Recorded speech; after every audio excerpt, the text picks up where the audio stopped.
Muy buenos días. El Señor me ha dado el privilegio en esta mañana de poder estar aquí frente a ustedes y además de esto, para poder continuar en este proceso de poder entender algunas de las dinámicas que implica el ser iglesias que propenden por conformarse a la voluntad de Dios dentro de los principios que Él estableció para que nosotros podamos vivir en ellos. Algunos han estado dentro del proceso un poquito más tiempo, entendiendo lo que estamos haciendo.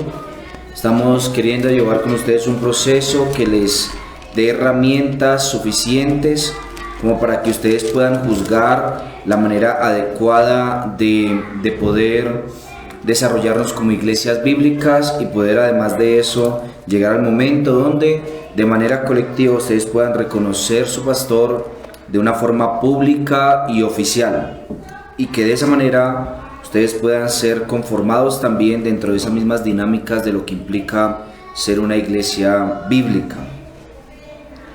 Yo sé que algunos de ustedes han escuchado acerca de Juan Calvino y han conocido algunos elementos particulares de su propuesta de su propuesta política, ¿no? Recuerden que además de Juan Calvino ser muy influyente dentro de la iglesia, también fue muy influyente dentro del gobierno, y en un momento determinado en las manos de Juan Calvino quedó el gobierno. Algunos le llaman a esto el gobierno teocrático de Suiza.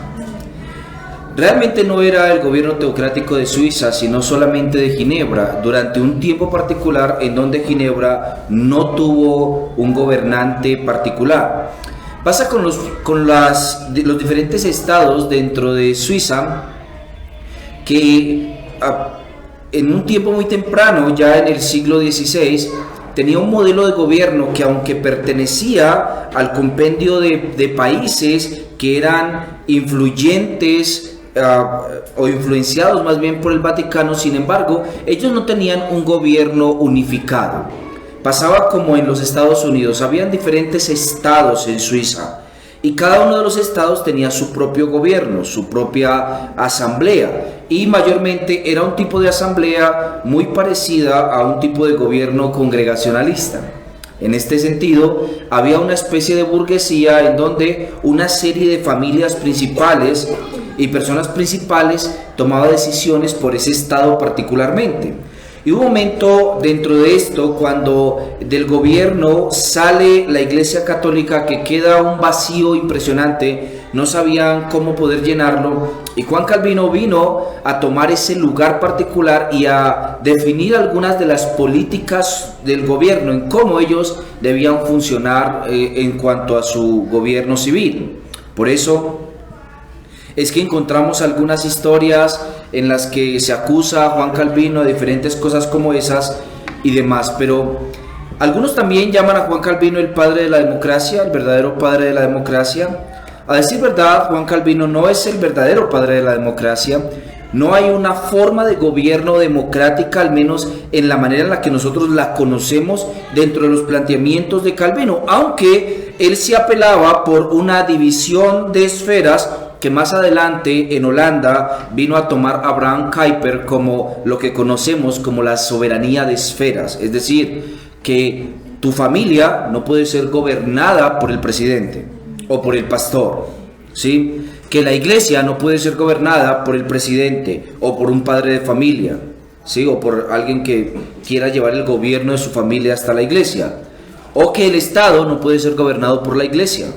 Eso que se llama soberanía de esferas fue adoptado por Abraham Kuyper después de su influencia por Juan Calvino.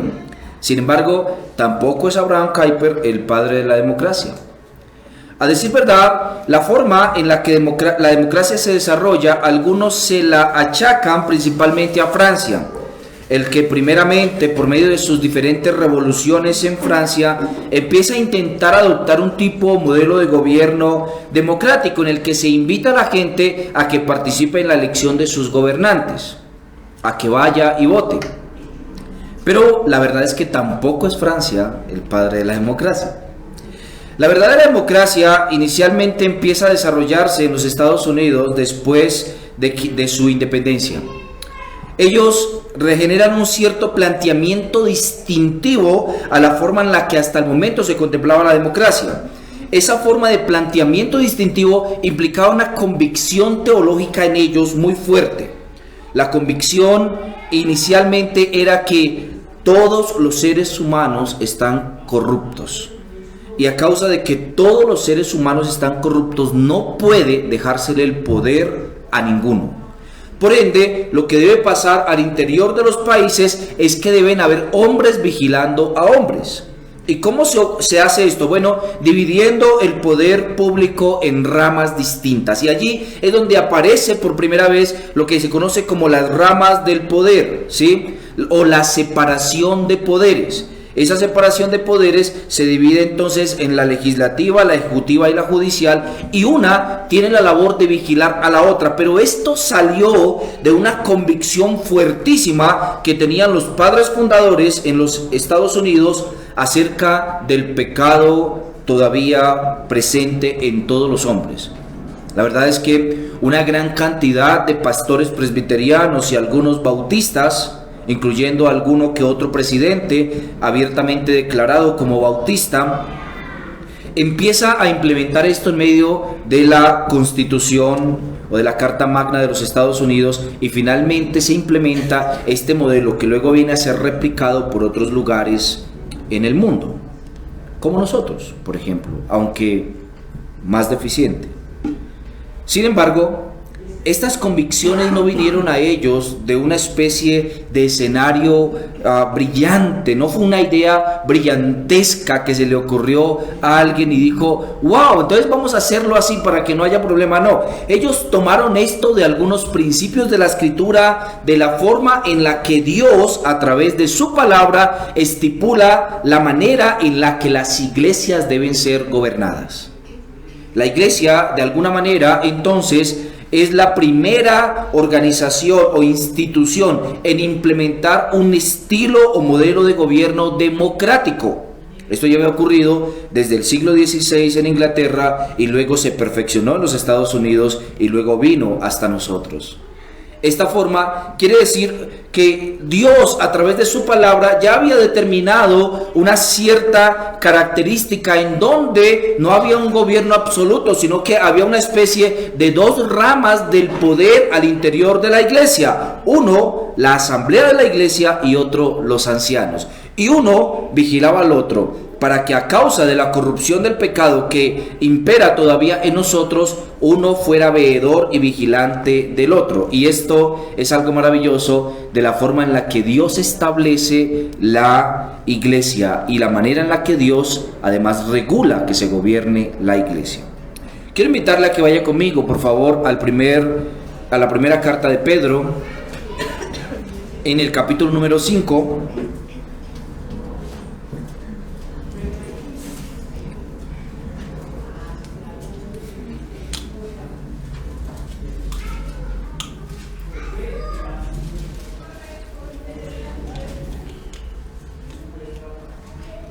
Primera de Pedro, en el capítulo número 5, capítulo 5, versículo número 1. Escuche lo que dice la palabra del Señor. Ruego a los ancianos que están entre vosotros, yo anciano también con ellos, y testigo de los padecimientos de Cristo, que soy también participante de la gloria que será revelada, apacentad la grey de Dios que está entre vosotros, cuidando de ella no por fuerza, sino voluntariamente, no por ganancia deshonesta, sino con ánimo pronto, no como teniendo señorío sobre los que están a vuestro cuidado, sino siendo ejemplos de la grey. Y cuando aparezca el príncipe de los pastores, vosotros recibiréis la corona incorruptible de gloria. Amén. Permítame nuevamente orar al Señor. Padre, yo quiero, Señor, suplicarte a causa de la belleza de tu diseño, lo que tú has hecho para la iglesia, Señor, que tú seas obrando, Dios, mediante este sermón, para la claridad de tu iglesia y para que la iglesia pueda cada vez más, Señor, conformarse a ese modelo, ese diseño que tú has establecido para ella. Padre, a causa, Señor, de que en nuestros contextos no es fácil poder entender la dinámica de la iglesia y su gobierno, hemos recibido, Señor, una herencia carismática que a veces dificulta el poder entender cómo nosotros somos parte de la iglesia y no solamente asistentes a ella. Cómo nosotros estamos, Señor, llamados por ti a ser veedores, vigilantes y aquellos que avanzan el reino, y no solamente, Señor, cuidadores, sino que podamos, bendito Dios de gloria, exponer delante de ti y delante del mundo la belleza de la forma en la que tú estableciste, Señor, a tu grey. Padre, déjanos rogarte, Señor, por tu misericordia y por tu bondad. Déjanos ver, Señor, nuestra responsabilidad como pastores y también como miembros, Señor, en la labor de gobernar la iglesia que tú nos has dado. Esto, Señor, en el nombre de Cristo Jesús. Amén. Hermanos, a causa de la importancia de esto, es necesario que nosotros entendamos que hay limitantes en la iglesia. Y que hay limitantes en la iglesia tanto para los pastores como también para la membresía. Así que yo he titulado este sermón El alcance y los límites del gobierno de ancianos. El alcance y los límites del gobierno de ancianos. Ya hemos venido diciendo a través del tiempo hasta ahora, cerca de unos 4 o 5 oportunidades, hemos dicho que la iglesia debe tener un gobierno de ancianos. Y que ese gobierno de ancianos es un gobierno establecido por el Señor que debe ser plural y que además de eso debe ser participativa la iglesia dentro de esa labor de la elección de los ancianos. Pero tenemos que decir que el anciano de la iglesia no es solamente una especie de empleado de la iglesia. El anciano soporta y recae sobre él una gran cantidad de responsabilidad en la toma de decisiones y en el gobierno de los hermanos. Es lamentable el renacimiento de la práctica dentro de los Estados Unidos de contratar pastores. Esto ha hecho de la labor pastoral una especie de profesión y no una responsabilidad espiritual que trasciende a las cosas de aquí. Así que esa responsabilidad no se le puede contratar a alguien. Esa responsabilidad tiene que recaer sobre alguien que ame a la grey y que además entienda su responsabilidad subordinada al interior de la congregación. En los Estados Unidos ya llevamos casi hasta este momento unos 3 siglos en los cuales las iglesias contratan a pastores para que hagan la labor de predicar y den consejería. Esa es básicamente su responsabilidad. Pero no es el diseño particular que vemos en la Escritura. No podemos contratar a un hombre simplemente porque es que necesitamos a un pastor y luego, después de contratarlo, subordinarlo a las responsabilidades y al gobierno que la iglesia o los diáconos quieran colocar sobre él. La verdad es que ha renacido o resurgido una especie de práctica en los Estados Unidos que conocemos como gobierno de diáconos, en donde los diáconos contratan a los pastores y despiden a los pastores también. Y la iglesia tiene, mal que bien, muy poca participación realmente en la elección de esos hombres para ver si son hombres que verdaderamente se encuentran calificados para poder cuidar de sus almas o no. Si son hombres a los que ustedes deben profesarle obediencia y sometimiento debido en el momento adecuado o no. Y además de eso, si son hombres a los quienes ustedes puedan confiarles sus intimidades para poder venir a ellos al momento de recibir un consejo o no. Y además de eso, si son hombres delante de los cuales ustedes puedan bajar la cabeza cuando sea necesario, aunque no lo entiendan con claridad o aunque no estén de acuerdo, cuando esto finalmente no implique una especie de transgresión a su conciencia. Decir esto es poco, hermanos. El gobierno bíblico de ancianos ha sido característico porque tiene un respeto grandísimo por la libertad de cada iglesia local y además de esto por la conciencia de cada hermano al interior de esas iglesias locales. Uno de los grandes pilares de los bautistas históricamente ha sido su defensa de la libertad de conciencia. Y ha sido tan importante esto que se ha convertido en una política nacional en casi todas las naciones que profesan ser democráticas, que han colocado al menos algún artículo dentro de sus constituciones en los cuales defienden la libertad de conciencia. Y es que, ¿quién puede impedirle pensar a otra persona como quiera pensar esa persona? Pero lo cierto es que Dios ha establecido algunos elementos en los cuales establece que esa participación de la congregación en el gobierno de la iglesia y que esa participación de los ancianos en el gobierno de la iglesia también sea alguna que tiene un alcance, pero también algunas limitaciones. Solamente para establecer una presuposición inicial, tengo que decir que lo mínimo o lo más básico es que el límite del gobierno de la iglesia y el límite del gobierno de los ancianos es la propia escritura. Es decir, que el anciano no puede demandarle a la iglesia nada que transgreda la palabra del Señor, y que la iglesia no puede demandarle al anciano nada que transgreda la palabra del Señor. Así, dentro de esto hay límite. El límite último o principal tal vez es la propia palabra del Señor, sola escritura. Cualquier asunto de demanda o de gobierno al interior de la iglesia está limitado por las cosas que la propia escritura dice.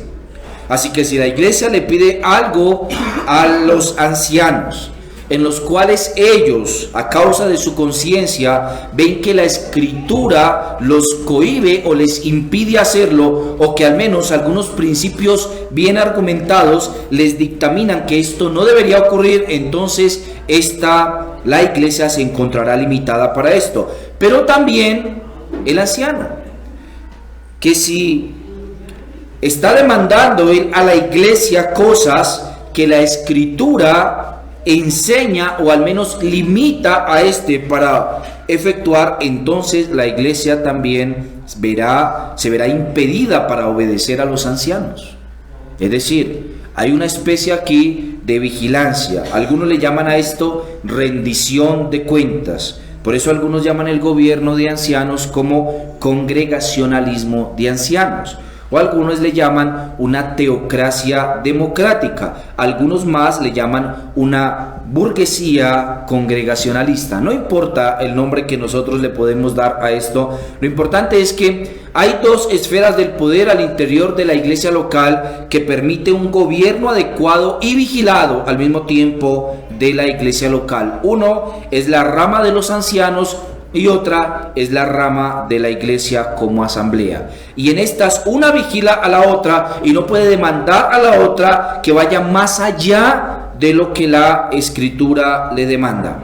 Y como mínimo se debe sobreentender, hermanos, que la iglesia se encuentra entonces gobernada por Cristo a través de su palabra. Así que el gobernante último, el rey de la iglesia, el rey del reino, ejecuta una monarquía al interior de la iglesia, una monarquía constitucional, dándonos entonces la constitución para el funcionamiento de esa monarquía, que es la palabra del Señor.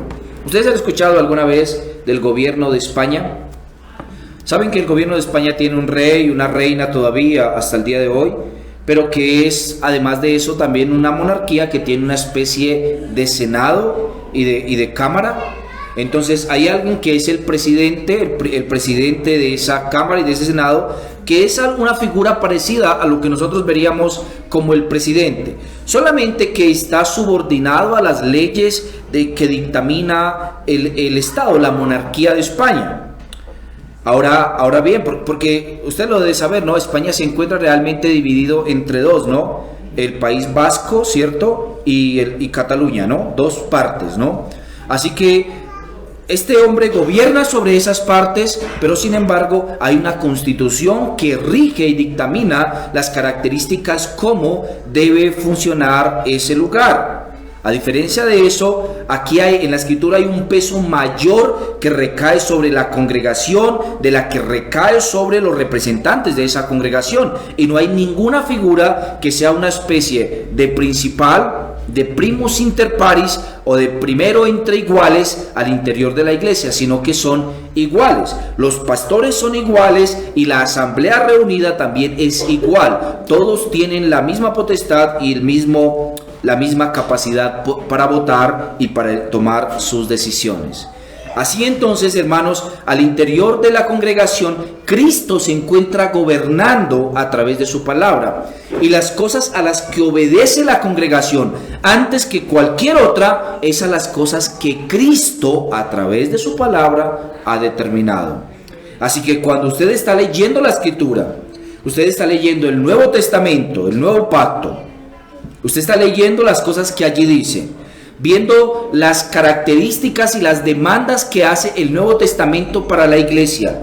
Y usted está viendo que sus pastores están yendo por otro lado distinto a eso que usted está evidenciando allí. Ellos no están escogiendo solamente su propio camino para proceder, sino que además están yendo por un camino distinto al que Cristo ha determinado. Y por eso la iglesia debe participar llamando a los ancianos y diciéndoles: un momentico, pastores, es que Cristo dijo que esto lo debíamos hacer de esta manera, pero ustedes lo están haciendo de esta manera distinta. Entonces ustedes deben volver otra vez para recapacitar y hacer las cosas que Cristo ha determinado, porque Cristo es el rey en su iglesia. Él es el que está gobernando su iglesia por medio de su palabra. Ahora, dicho eso, parece ser muy amplio, ¿no? Porque todo el mundo dice lo mismo, ¿no? Cristo gobierna la iglesia, Cristo gobierna la iglesia, pero a la hora de la verdad no ocurre de esa forma. Todos afirmamos lo mismo, pero no ocurre siempre de esa manera. Así que el Señor decidió establecer para la dirección de la iglesia ancianos al interior de la iglesia. Pedro dice: yo ruego a los ancianos que están entre vosotros, yo anciano también con ellos y testigo de los padecimientos de Cristo, que soy también participante de la gloria que será revelada. ¿Qué es lo que está diciendo aquí Pedro? Y es interesante esto porque además Pedro es un apóstol. Como apóstol, Pedro no es un anciano cualquiera, es decir, él es un apóstol.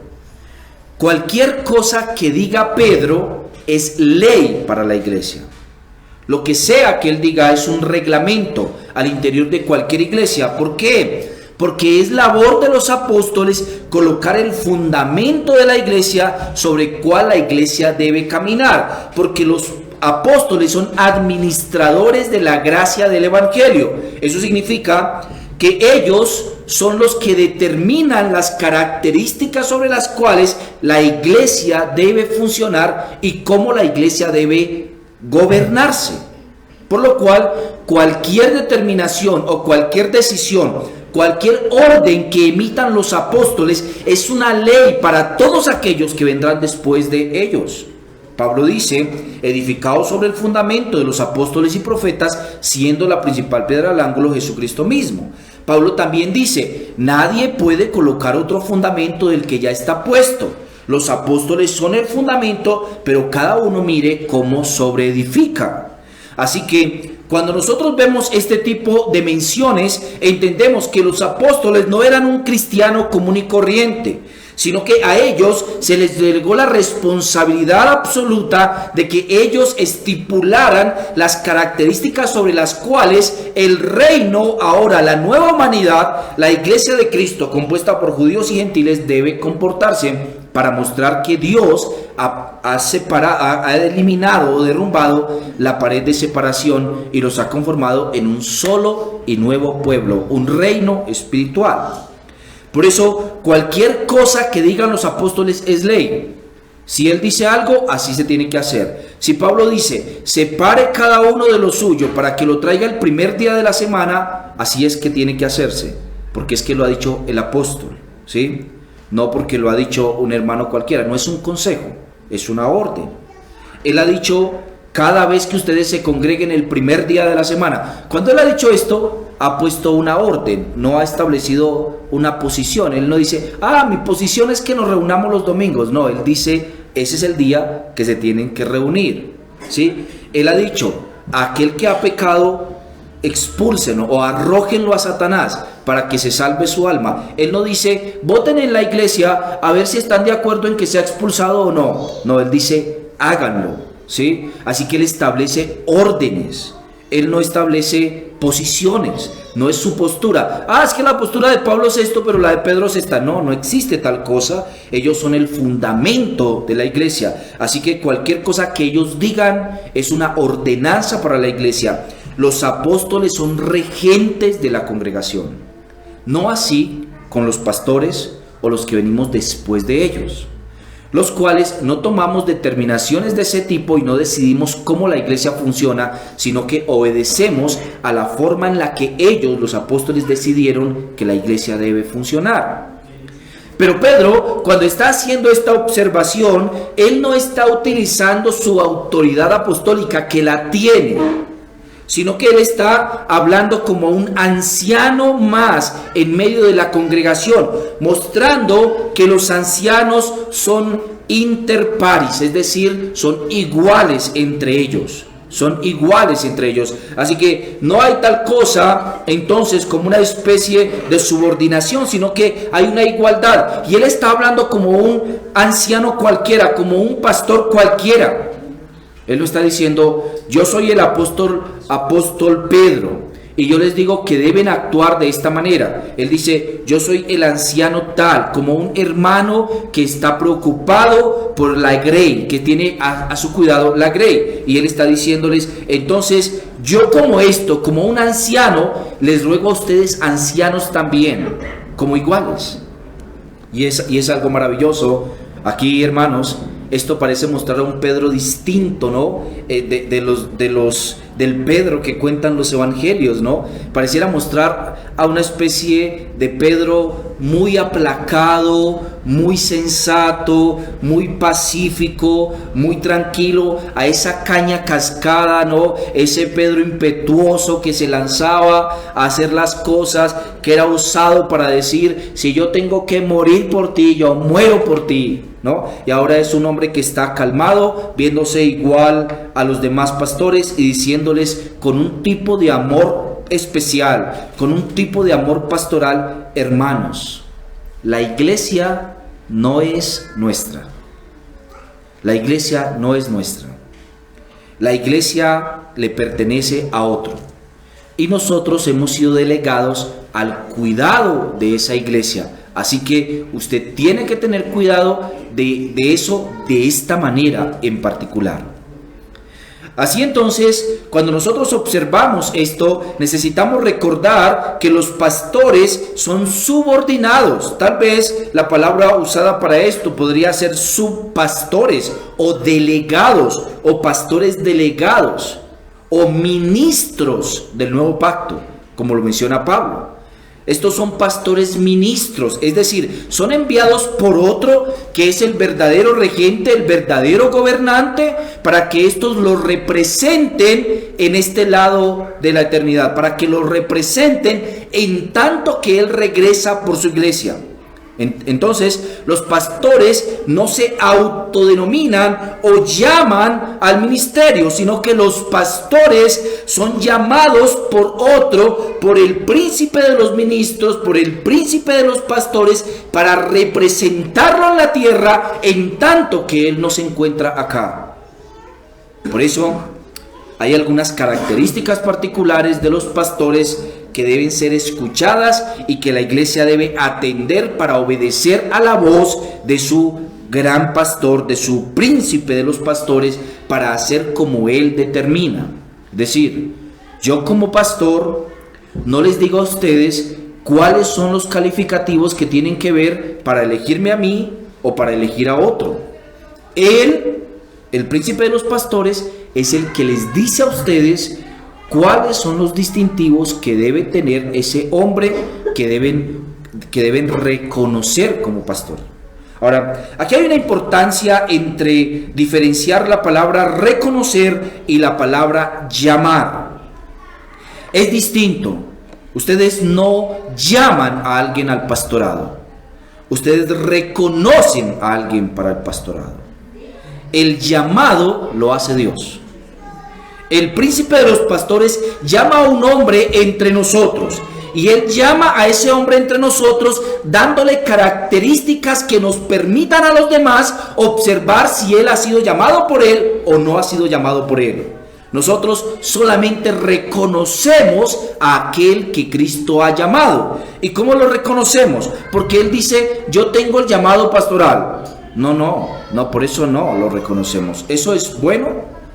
¿Puede ser uno de esos elementos? Pero nosotros necesitamos reconocer si verdaderamente tiene un llamamiento interno.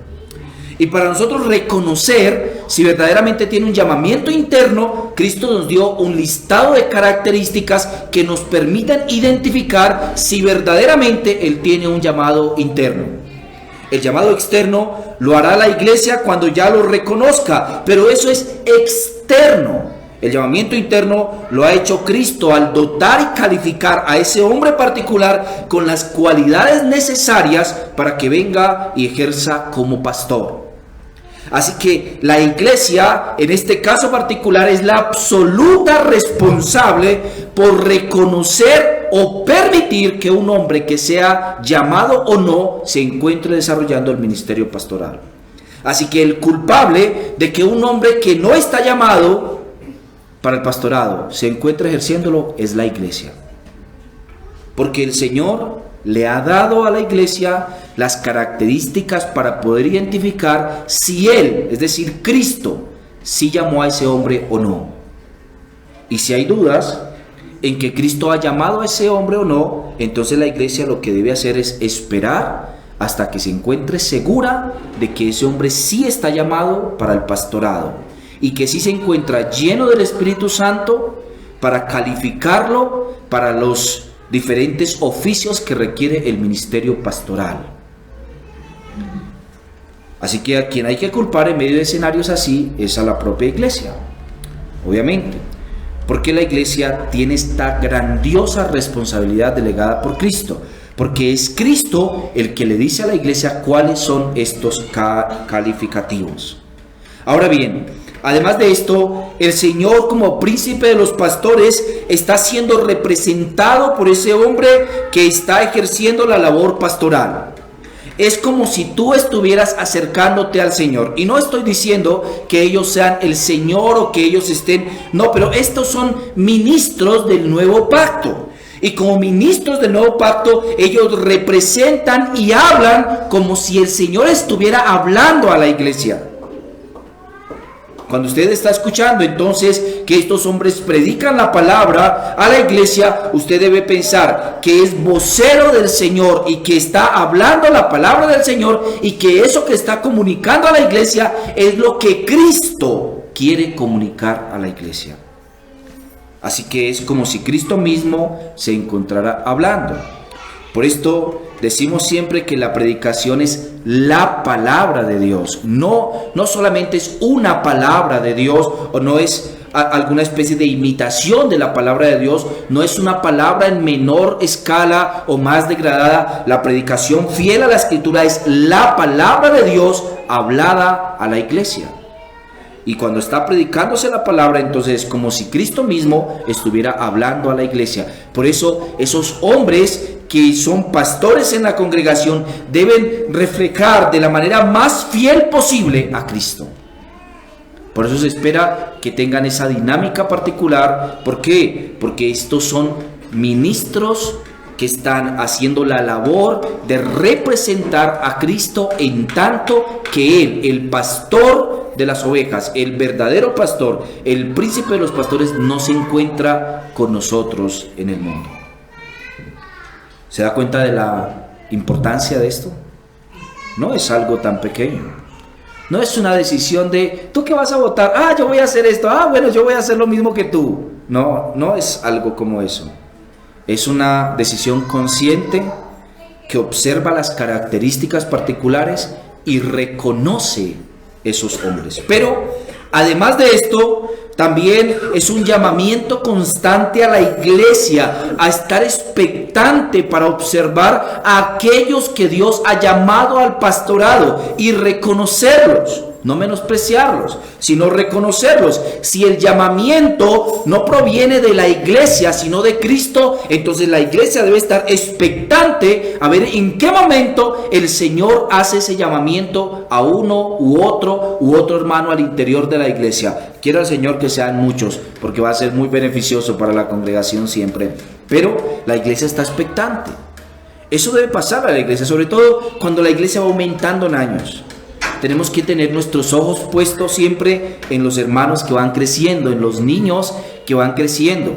Tenemos que colocar nuestros ojos en los hermanos nuevos que el Señor va trayendo. Tenemos que observar a los hermanos de la iglesia que llevan mucho tiempo al interior de la congregación, en cómo van calificándose y cómo van adquiriendo las características necesarias para poder ser pastores. Y la iglesia debe estar expectante a ver al Señor a quién le place llamar. Porque Él puede hacer eso, Él es el que llama. Ahora, ese llamamiento está entonces investido por la obra de Cristo el Señor, quien está dotando a la iglesia con las características necesarias para que pueda reconocer a esos ancianos. Por eso, para Pedro no es vergonzoso llamarse yo anciano también con ellos. Porque las características de estos nuevos pastores deben ser una representación de Cristo, tanto como los propios apóstoles son una representación de Cristo. Pero obviamente ellos no son apóstoles. Los apóstoles son 12, los apóstoles fueron llamados por el Señor, el apóstol que cayó fue reemplazado también después de esto, y el Señor le plació llamar un apóstol a las naciones, a Pablo, el cual dijo yo soy el último. Una similitud importante de la división de la tribu de José en el Antiguo Testamento. Recuerde que los 12 apóstoles no fueron escogidos 12 al azar. Él no dijo, bueno, van a ser 12. Y ya no, el Señor escoge 12 porque 12 eran las tribus de Israel.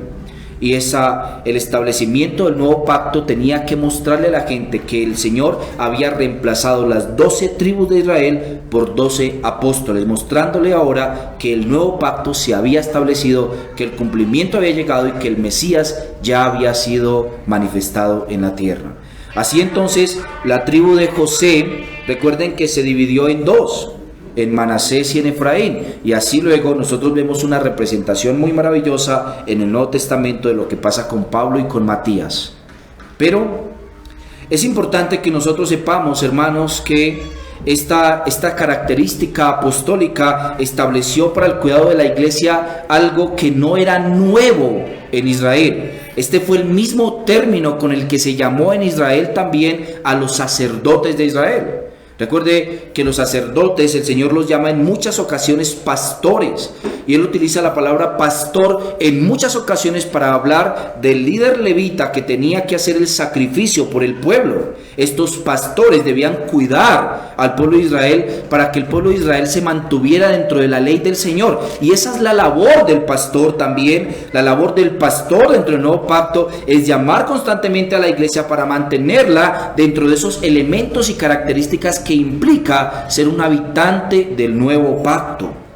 Pero ahora la iglesia es un pueblo de reyes y de sacerdotes, a diferencia del Antiguo Testamento, en donde no fueron reyes y sacerdotes. Sin embargo, estas son palabras que se utilizan para los habitantes del nuevo pacto. Son un pueblo de reyes y de sacerdotes, sacerdotes que todos conocen al Señor, y por ende todos deben participar dentro de la obra que el Señor está haciendo en el mundo para extender su reino. Así entonces la iglesia es activa y participativa al interior de la iglesia en el nuevo pacto.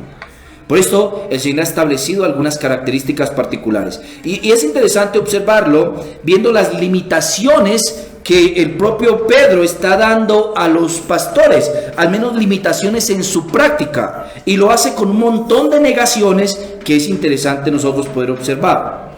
Primero, hay un llamamiento positivo: apacentad la grey de Dios que está entre vosotros. Pero ahora va a decir cómo tiene que apacentarse la grey de Dios que está entre vosotros. Y él dice, primero, cuidando de ella, no por fuerza, primera negación, no por fuerza. Así que el llamamiento pastoral no puede ser una imposición de la congregación. Él no debe estar cumpliendo el llamamiento pastoral porque es que no hay nadie más que lo haga. No. Él debe cumplir el llamamiento pastoral porque ha sido llamado por el príncipe de los pastores y la iglesia lo reconoce. Es una mala decisión, hermanos, que una iglesia, a causa de las situaciones, y lo he visto varias veces, de las situaciones que experimente, decide llamar a un hermano cualquiera. Este hermano ya lleva 20 años en la congregación, es el que le ha ayudado al pastor durante sus necesidades, pues pongámoslo a él como pastor. No. Es que su llamamiento no puede ser así. No puede ser por fuerza. No es que tocó. No es que me tocó pastorear porque no había nadie que pastoreara. No es que el Señor me ha llamado a pastorear. Tengo un llamamiento interno. El Señor me ha llamado a pastorear. Y la iglesia reconoce eso. Reconoce que el Señor ha puesto en mí un llamamiento. Y eso ahora me permite a mí participar en el cuidado de la grey, así como Pedro lo está diciendo. No puede ser por fuerza, pero él dice, no por fuerza, sino voluntariamente. O sea, ¿cómo? Ese hombre quiere hacer eso. Es voluntario. No es, si yo tuviera la oportunidad de hacer otra cosa cualquiera, no sería pastor. ¿Sí? Si yo pudiera formar empresa, entonces yo no sería pastor. Si yo pudiera ejercer mi profesión, no sería pastor. Si yo pudiera hacer otra cosa diferente, no sería pastor. No es así. Hay un deseo en esa persona. Él desea el pastorado. Lo desea porque ha sido llamado a pastorear. Y aunque le ofrecieran la cosa más atractiva del mundo enfrente para hacer, él no va a querer eso. Él quiere el llamamiento que el Señor le ha dado. Él desea ese llamamiento pastoral. Él ha rechazado las diferentes artimañas de Satanás queriendo ofrecerle el reino frente a él, colocándole los reinos en su mano. Él ha dicho, no, el Señor me ha llamado a pastorear. Así que es alguien que desea el pastorado. No lo está haciendo como descarte. No es porque me quedé sin empleo, entonces me voy a dedicar al pastorado. No, es porque yo puedo tener la posibilidad de desarrollar el empleo más lucrativo de todos. Sin embargo, el Señor me ha llamado al pastorado. Es algo voluntario. Algo más, él dice, no por ganancia deshonesta, sino con ánimo pronto. Nuevamente, otra comparación. No puede ser por ganancia deshonesta. No puede ser por el salario que le ofrece la iglesia. Ahora, digamos, nuestras iglesias en Latinoamérica normalmente son iglesias pequeñas y normalmente son iglesias de escasos recursos, así que mayormente, incluso a los pastores nos toca aportar para poder suplir los gastos de la propia iglesia. Eso pasa en la mayoría de ocasiones, pero no es así en todo lugar. Hay iglesias que tienen mejores condiciones económicas, aquí mismo en Colombia. Iglesias que tienen la posibilidad de solventar bien a su pastor como lo ha mandado el Señor. El Señor ha mandado a la iglesia que cuide de manera justa y holgada de la economía de sus pastores. ¿Y por qué lo digo holgada? Porque hay elementos que requieren que la economía del pastor no solamente sea justa, sino además de eso holgada. Creo que hay un principio en Latinoamérica y particularmente en Colombia bien interesante con respecto al servicio al Señor. Si alguien va a servir al Señor, dale una ofrenda. Eso significa normalmente como si la persona está trabajando para la iglesia, entonces págale un poquito. Dale un poquito, cualquier cosa. Pero no parece ser así como la Escritura lo presenta. No parece ser así tampoco como la demanda del ministerio pastoral requiere.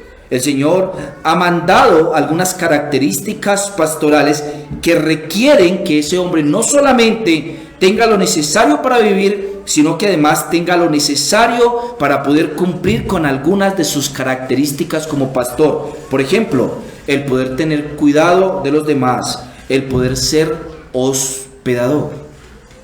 Sí, imagínese eso, por ejemplo. Si la iglesia sustenta económicamente al pastor, conozco algunas iglesias que incluso le hacen su mercado y le dan lo del arriendo. Y lo demás, lo que sea que él se rebusque, entonces ya es lo demás. Pero piensa un poco en eso, porque imagínate este requerimiento dado por el Señor, que Él sea un hombre hospedador y que tenga que recibir a algún hermano en su casa, por ejemplo, y que no tenga con qué brindarle un chocolate o brindarle un arroz a esa persona. Hay una característica allí del pastor ya que no se está cumpliendo.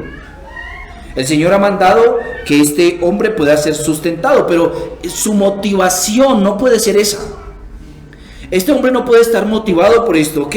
Me gano un salario mínimo en mi trabajo y la iglesia me va a pagar salario mínimo y medio, entonces más bien me voy a dedicar al pastorado.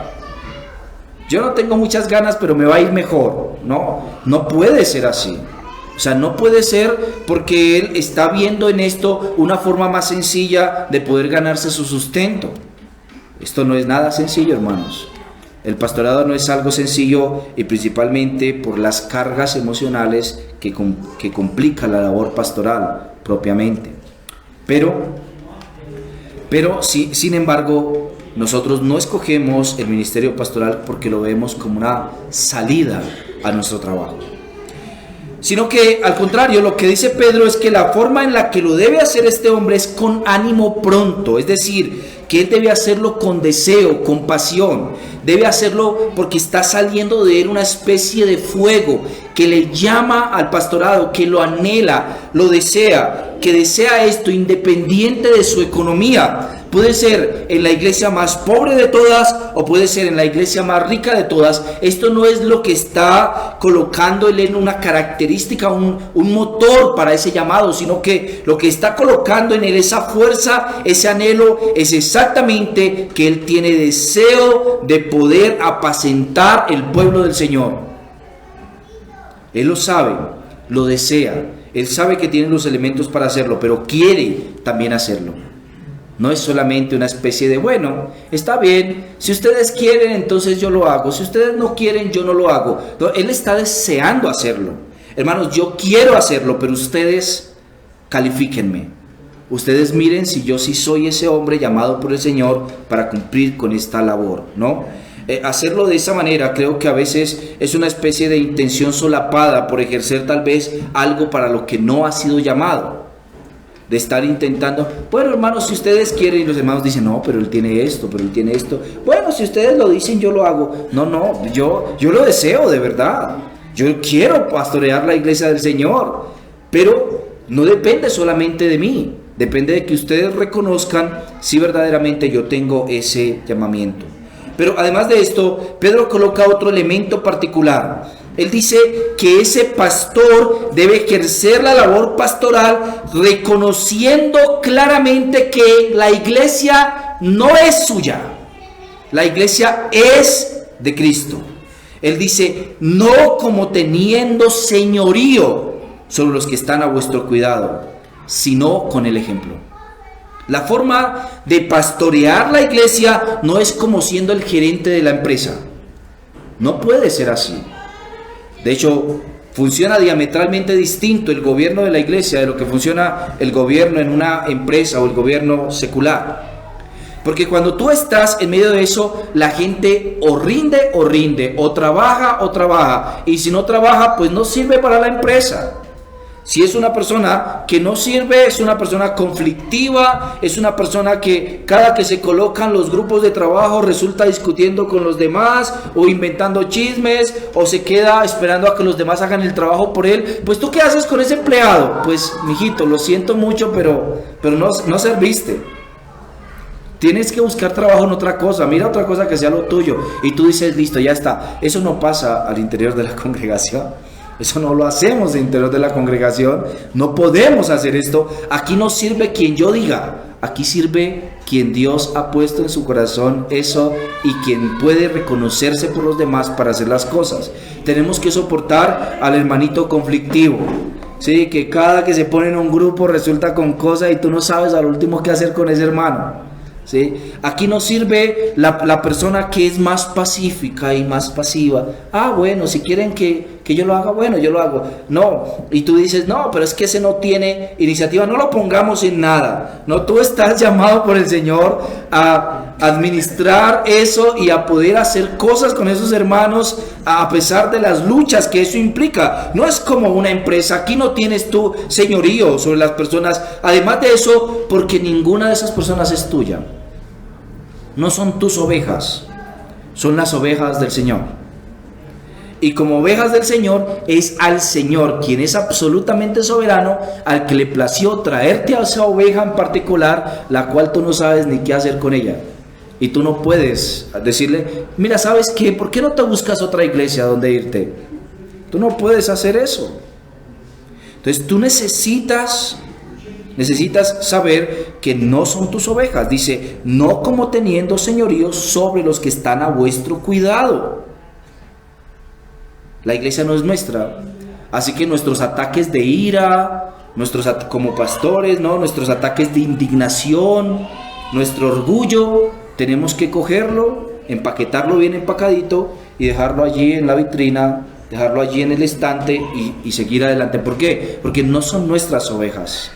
Así que yo no puedo descargarme con ellos. También tenemos que recordar que nosotros no tenemos señorío al interior de la iglesia como tal vez lo pudiésemos tener al interior de la familia.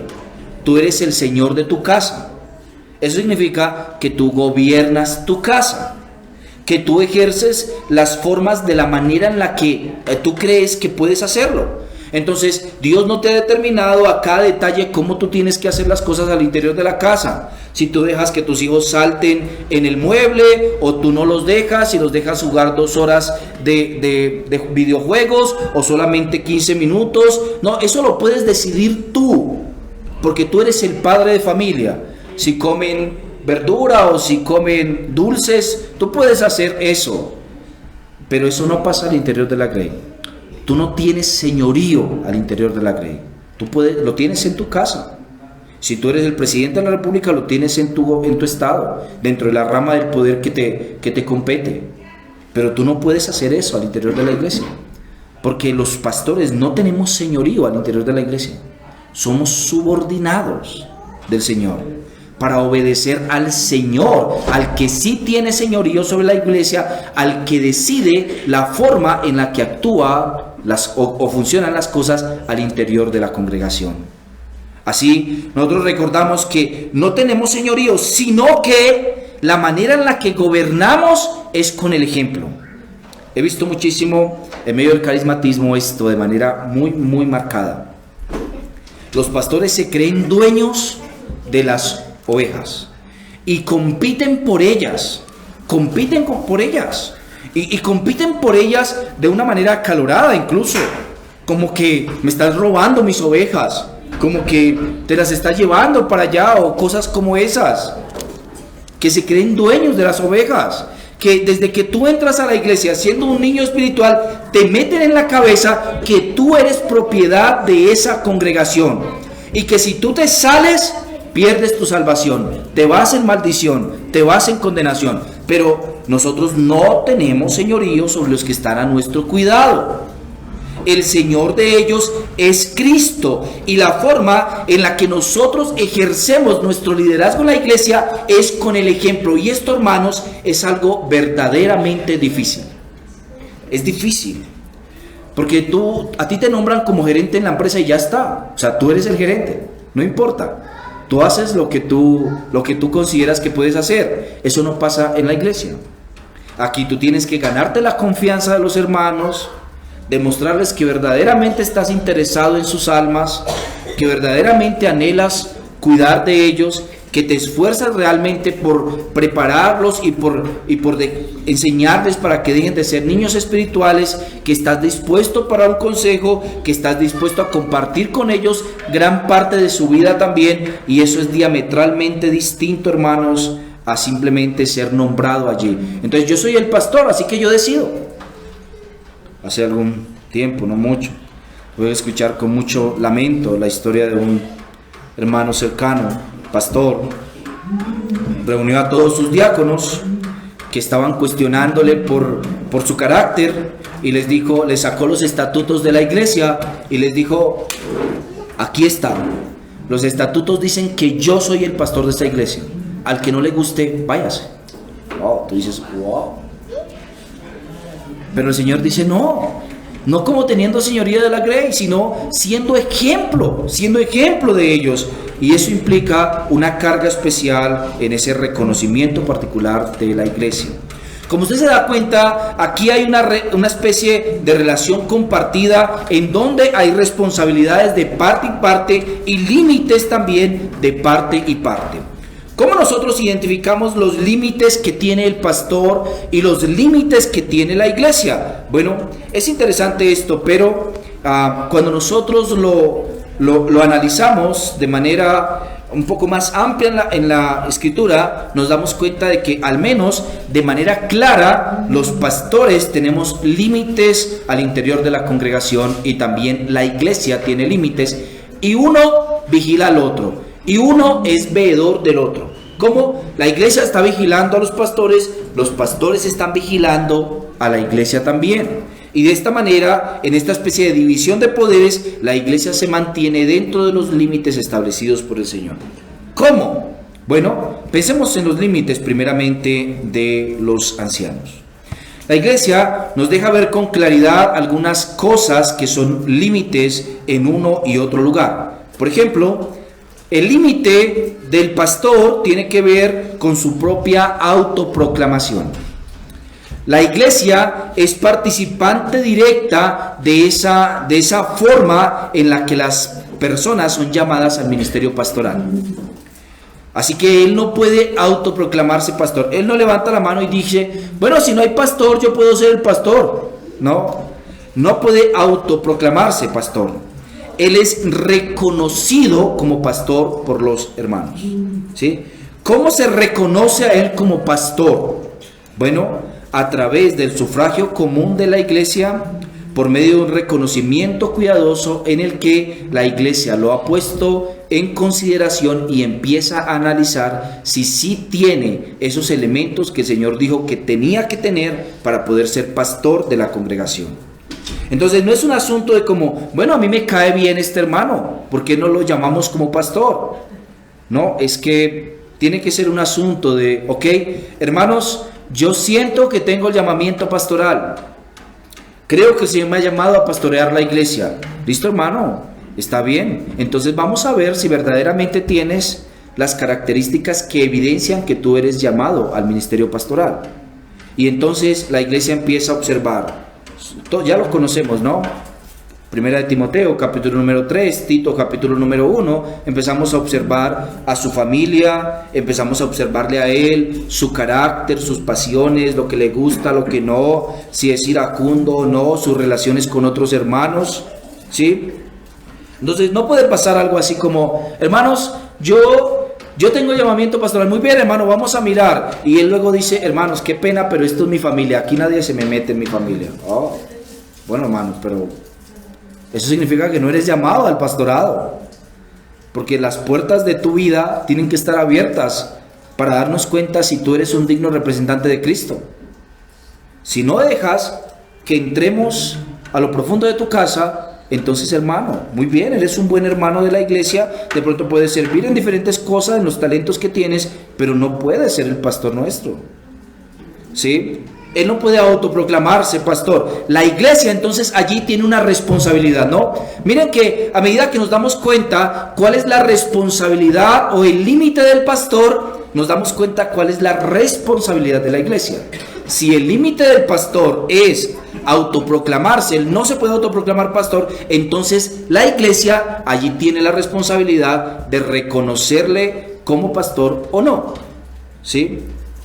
Ok, otro limitante del pastor, otro límite de los ancianos es la excomunión de los hermanos al interior de la iglesia.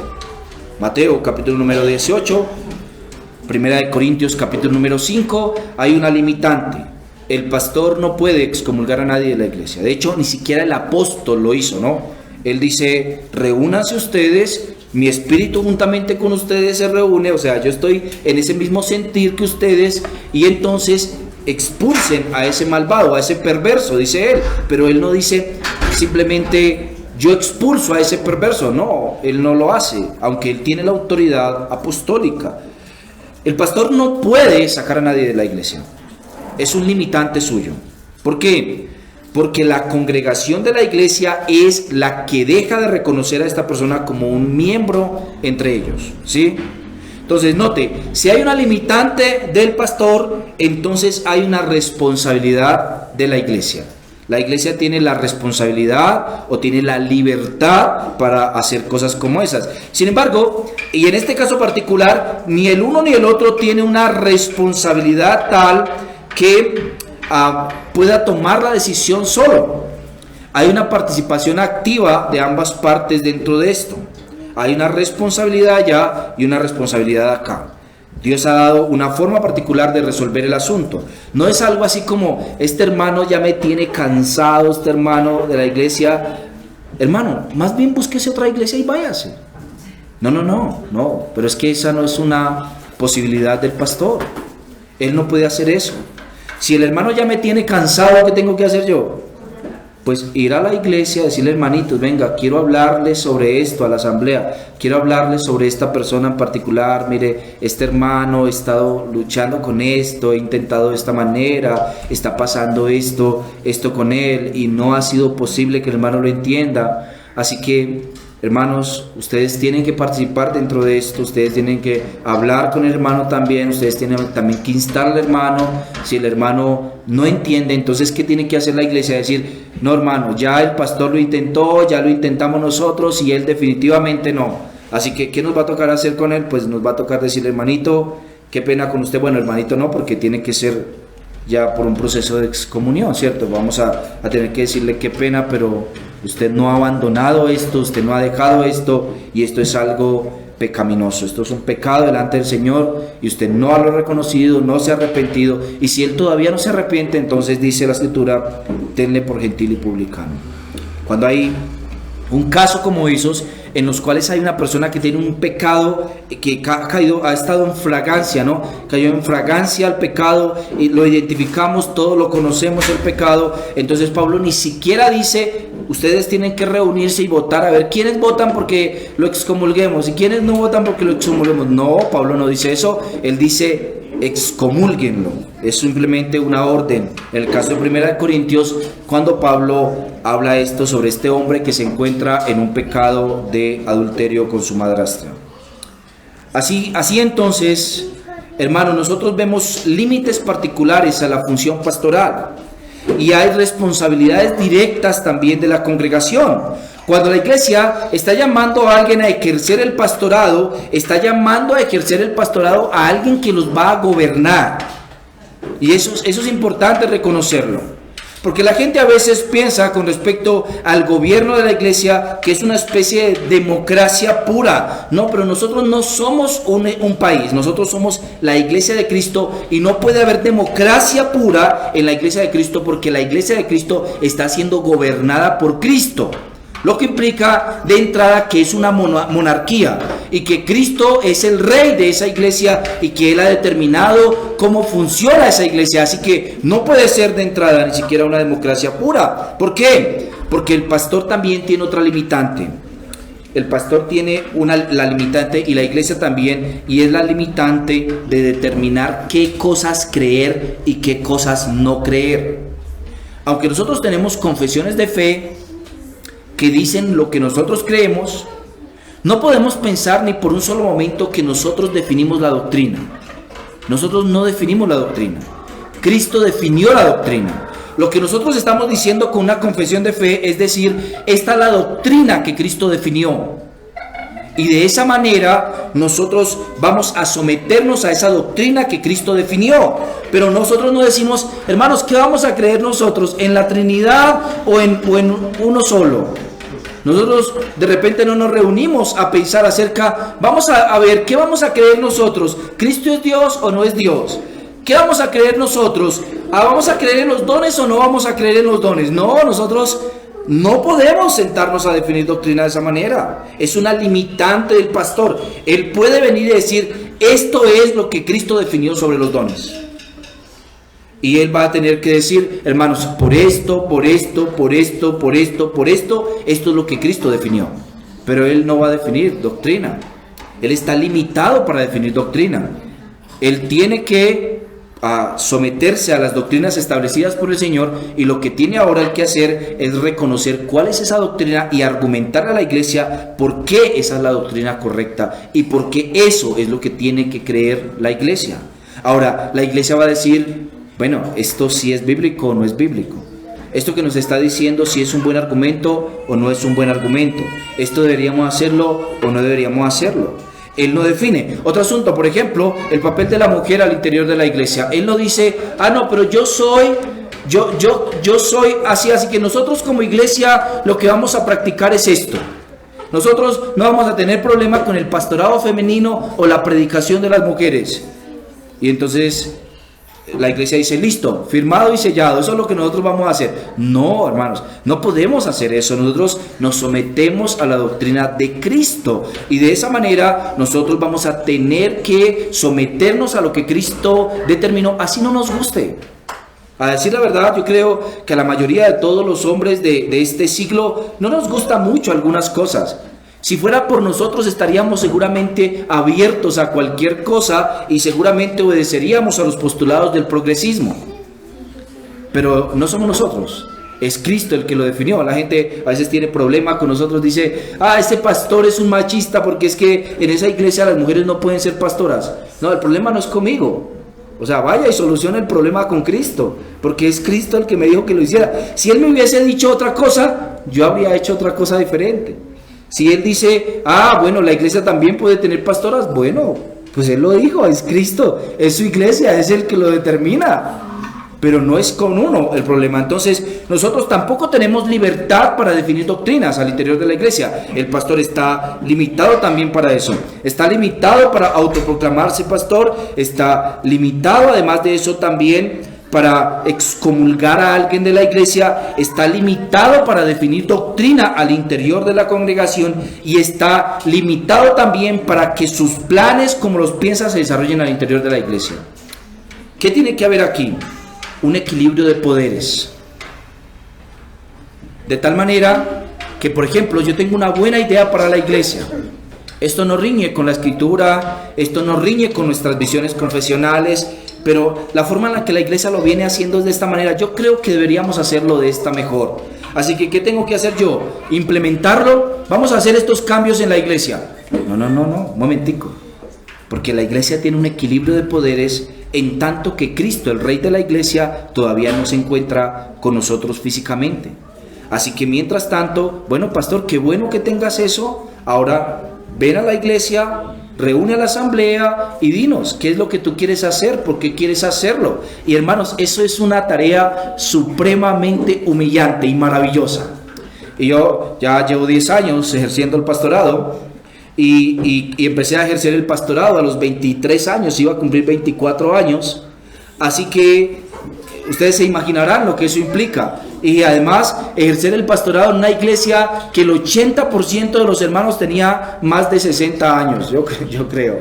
Así que una iglesia de gente muy adulta que ya llevaba, muchos de esos hermanos ya llevaban más de 30 años en la iglesia. Así que son hermanos que han visto que las cosas se practican de tal manera en particular, y que si usted viene y me las cambia, el pastor antes no nos hacía eso, el pastor antes no lo hacía de esa forma, el pastor antes esto de acá. Así que usted tiene que ir a ellos constantemente a argumentarles por qué tenemos que cambiarlo, por qué deberíamos hacerlo de una forma distinta como lo venimos practicando. Y es una labor que lo humilla a uno, porque además de eso muchas veces lo contiene. Y a uno se le ocurrió la idea, mejor dicho, del año, ¿no? La super idea es, esto mejor dicho va a hacer crecer la iglesia, esto va a animar a los hermanos, esto va a atraer a la gente que no ha querido acercarse, y tú vienes a la iglesia y la iglesia te dice, no hermano, no, eso no lo hagamos.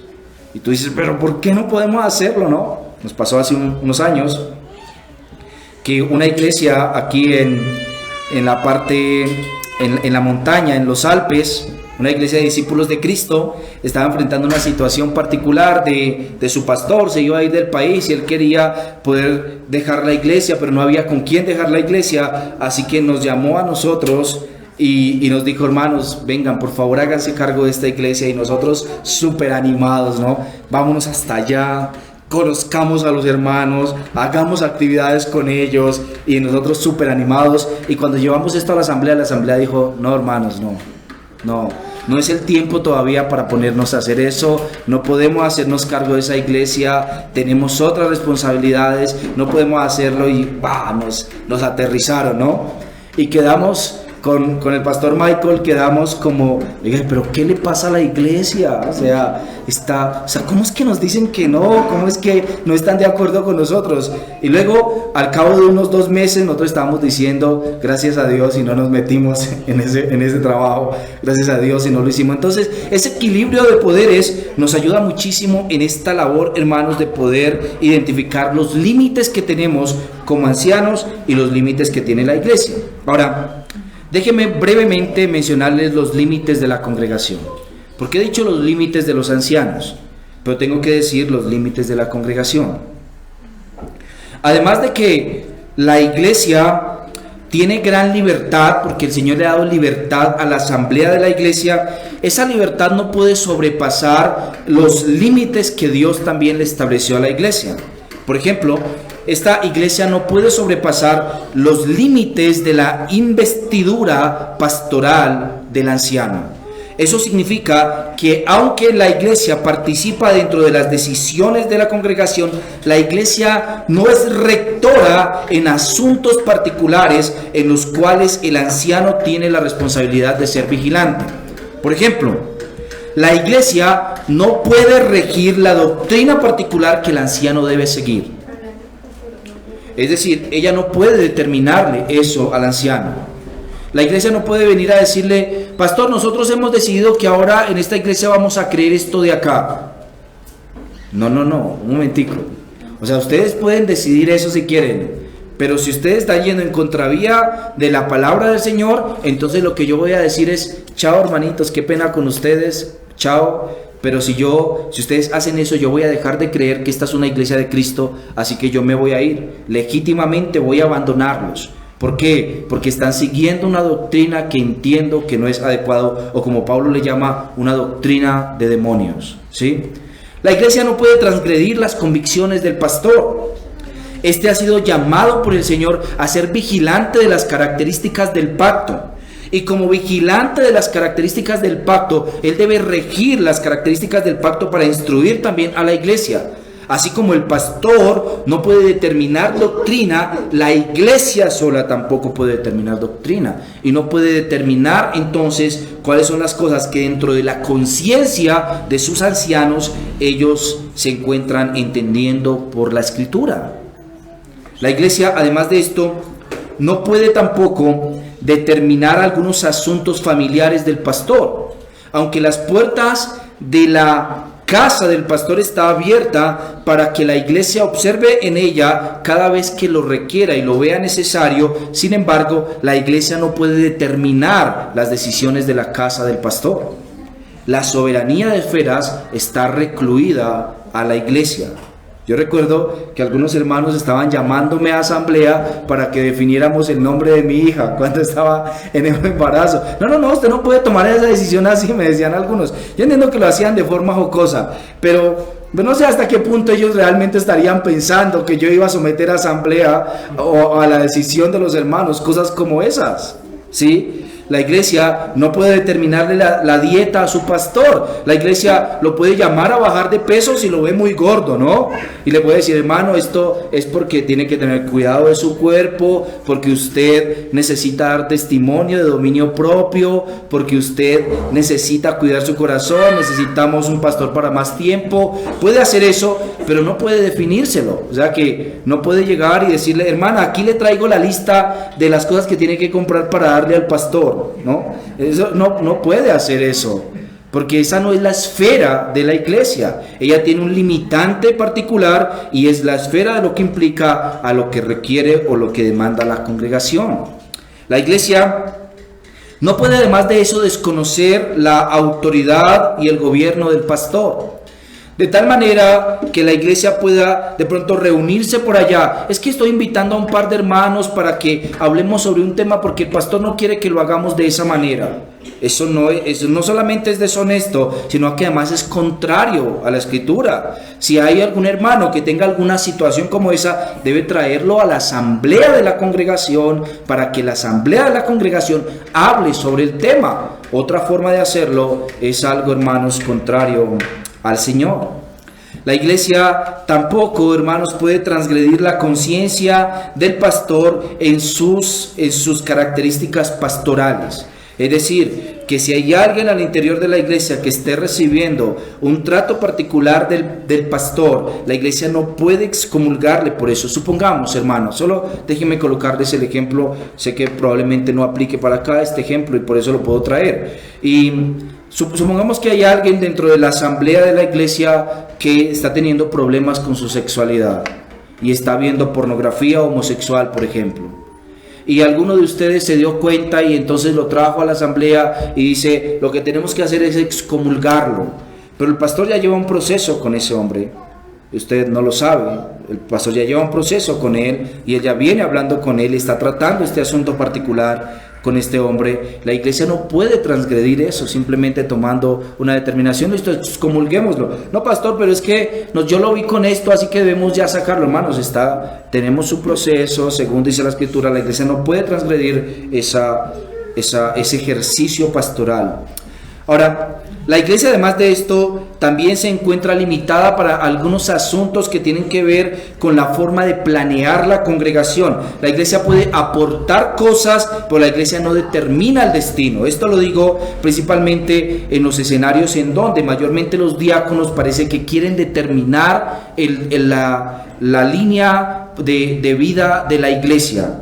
Los diáconos no tienen ningún tipo de gobierno al interior de la iglesia. Los diáconos son servidores de la iglesia y su labor de gobierno es igual a la de cualquier miembro de la congregación. El rol del diácono no es gobernar, sino servir para que el pastor pueda desatenderse de diferentes funciones al interior de la congregación para dedicarse de manera mucho más tranquila tal vez y enfocada en lo que es su llamamiento pastoral, ¿sí? Así que esto tiene que ver, hermanos, con la forma en la que se planea la iglesia. Esta es una labor particular de los ancianos, que ellos puedan vislumbrar según la voluntad de aquel que es el príncipe de los pastores para dónde lleva la iglesia. Ellos pueden ser propositivos, ellos pueden dar ideas, esto es absolutamente legítimo, pero lo que no puede es determinarlo sin el consenso pastoral. Así que necesita poder reunirse con ellos y hablar con ellos sobre sus ideas para ver si es algo que tiene lugar o no tiene lugar. Entonces, no es algo así como que nos vamos a reunir, hoy es la asamblea del año y entonces dicen, hermanos, nosotros hemos pensado que lo que la iglesia va a hacer este año es esto, ¿quién vota por eso? Y el pastor dice, pero hermanos, yo ni siquiera sabía que eso es algo que estaba pensando la iglesia, eso yo no sé para dónde va la congregación, yo no sé si yo siquiera pueda cumplir con las expectativas de lo que están queriendo hacer o no están queriendo hacer. Así que necesita ser algo consensuado y llevado finalmente a la práctica. Así, hermanos, debe decirse que es labor de la iglesia a su alcance la excomunión de los miembros, que es labor de la iglesia la elección por medio del sufragio común de la iglesia de sus ministros, llámese pastores o diáconos, que es labor de la iglesia también la restauración de los miembros que hayan sido excomulgados y se arrepientan de su pecado, que es labor además de esto de la iglesia determinar y consensuar las metas que debe seguir la congregación para cumplir con el gran llamamiento del Señor. Dicho esto, hermanos, déjenme por favor concluirlo aplicando esto a sus vidas de iglesia. Ustedes se encuentran ahora dentro de un proceso maravilloso, dentro de un proceso que casi que tiene que ver con todos nosotros, con el proceso que todos nosotros como iglesias hemos tenido en el contexto latinoamericano. La mayoría de nosotros no vinimos ya terminados, o al menos no de iglesias ya terminadas a la reforma. La mayoría de nosotros vinimos de iglesias que están en transición o que experimentaron un proceso de transición que no va a terminar probablemente nunca, porque es un proceso que se mantiene. reformandas semper reformanda. Así que siempre estamos buscando asegurarnos de que estamos cumpliendo con el llamamiento de la sola Escritura. Así que de esta manera nosotros estamos conformando cosas, y ustedes están viviendo ahora un proceso de mucha responsabilidad. En la que ustedes van a tener que cumplir con ese papel que Dios les ha asignado como asamblea, y en la que también el pastor Gino va a tener que cumplir con ese papel que el Señor le ha llamado como el líder de esta congregación. Dentro de eso, aunque nosotros como iglesias locales vinimos con un diseño particular, la mayoría empezó a ejercer un ministerio todavía no conformado, con iglesias todavía no lo suficientemente maduras para tomar decisiones así. Así que muchas veces nosotros tomamos decisiones que competían a la congregación, y muchas veces la congregación tomaba decisiones que tenían que ver con nosotros propiamente. Y esto, hermanos, es un asunto muy relevante para nuestras vidas de iglesias. Ahora, estamos buscando la gloria de Cristo a través de conformarnos como iglesias cada vez más bíblicas, y necesitamos ser llamados a la gran responsabilidad que esto implica, sabiendo que el pastorado tiene límites y que también la iglesia tiene límites. Ahora, podemos decir esto entonces con Pedro y estar tranquilos con Pedro, sabiendo que es la grey del Señor. Él dice: apacentad la grey de Dios que está entre vosotros. Ustedes son la grey de Dios, que han recibido órdenes como un cuerpo de parte del Señor, como un cuerpo común, como una asamblea común de parte del Señor. Usted tiene responsabilidades como miembro directamente con el Señor, porque el Señor se las dio en su palabra, diciéndole: ustedes como iglesia tienen esta responsabilidad. Y ustedes así que deben asumir esto y colocarse de frente a la responsabilidad que Dios les ha dado. Y también como pastores tenemos que asegurarnos de cumplir con el llamamiento del Señor a una iglesia que no es nuestra iglesia, sino la iglesia de Cristo. Apacentad la grey de Dios que está entre vosotros, cuidando de ella, no por fuerza, sino voluntariamente, no por ganancia deshonesta, sino con ánimo pronto, no como teniendo señorío sobre los que están a vuestro cuidado, sino siendo ejemplo de la grey. Y cuando aparezca el príncipe de los pastores, vosotros recibiréis la corona incorruptible de gloria. Wow. Gloria sea. Hermanos, si ustedes tienen este llamamiento, déjenme animarlos, porque el Señor ha prometido una corona incorruptible de gloria. Algún día nuestro lamento se volverá a baile. Algún día nuestras lágrimas se volverán consuelo. Algún día nuestras debilidades se verán como fortalezas. Algún día veremos la cosecha recogerse, y el Señor nos llamará buen siervo y fiel. Quiera el Señor algún día vernos con esta gran característica. Y debemos, hermanos, glorificar al Señor, porque ha dado al interior de la iglesia dos ramas del poder al interior de la iglesia, que cuidan el uno del otro y que de esa manera vigilan porque la iglesia del Señor continúe, como Él lo ha prometido, siendo santa y sin mancha. Vamos a orar, hermanos, al Señor.